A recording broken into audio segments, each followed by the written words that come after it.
Hoje nós vamos falar sobre o pouco que nas mãos de Deus vira muito. Vamos falar sobre a história da viúva de Sarepta, que está no capítulo 17 de 1 Reis. Neste tempo, Deus envia o profeta Elias para anunciar uma grande seca que ia cair sobre Israel.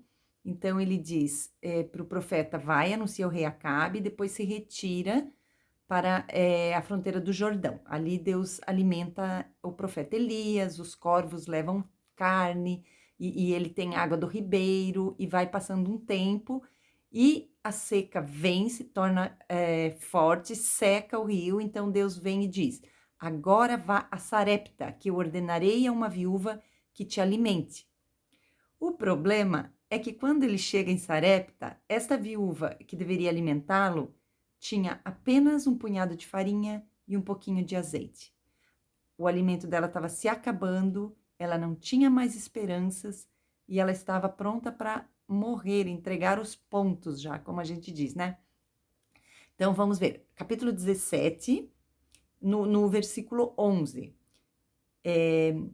No versículo 10, o profeta Elias pede para ela trazer água, encontra a mulher, pede para trazer água, aí ela vai buscar uma vasilha para pegar água para ele. Indo ela buscá-la, ele a chamou e lhe disse: traze também a mim um bocado de pão na tua mão. Porém, ela lhe respondeu: tão certo como vive o Senhor teu Deus, nada tenho cozido. Há somente um punhado de farinha numa panela e um pouco de azeite numa botija. E vês aqui também que apanho 2 cavacos e vou preparar esse resto de comida para mim e para o meu filho. Comeremos e depois morreremos.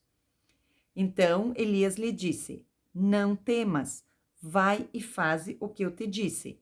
Mas primeiro faze dele para mim um bolo pequeno e traze-mo aqui fora. Depois farás para ti mesma e para o teu filho. Porque assim diz o Senhor, Deus de Israel: a farinha da tua panela não se acabará, e o azeite da tua botija não faltará, até o dia em que o Senhor fizer chover sobre a terra novamente. Foi ela e fez, segundo a palavra de Elias, e assim comeram ela,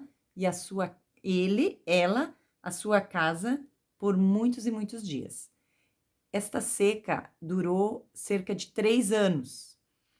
E não faltou, daquele punhado de farinha e daquele pouquinho de azeite, não faltou comida na casa desta mulher durante 3 anos. Deus foi multiplicando, ok? O que nós podemos aprender aqui? Primeiro, podemos ver que a mulher estava sem esperança porque tinha muito pouco.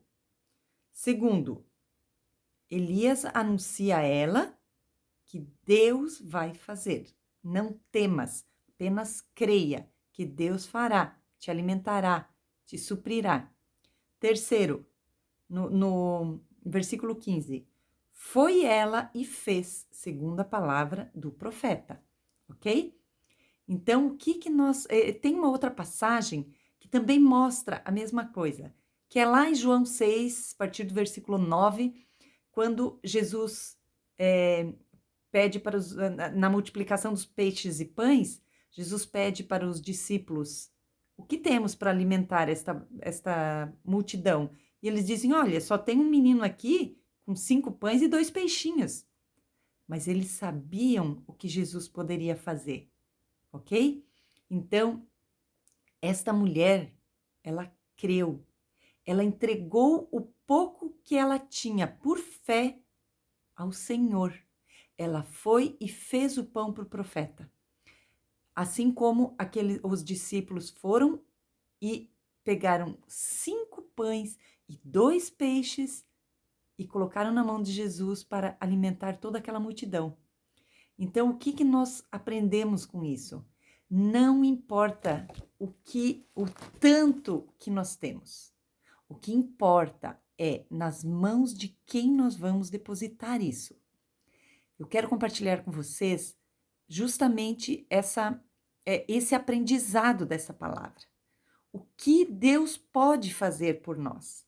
Não importa a situação, não precisa ser necessariamente um alimento, pode ser um sentimento, pode ser você achar que tem pouca sabedoria, pode ser tanta coisa, serve para qualquer coisa na vida da gente.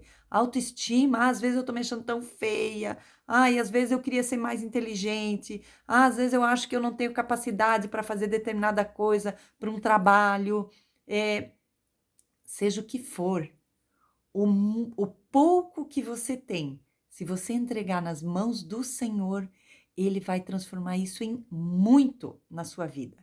Ele vai te surpreender, porque esse Deus é um Deus que faz muito mais do que nós pensamos ou imaginamos. Então, entregue como a viúva de Sarepta, como os discípulos.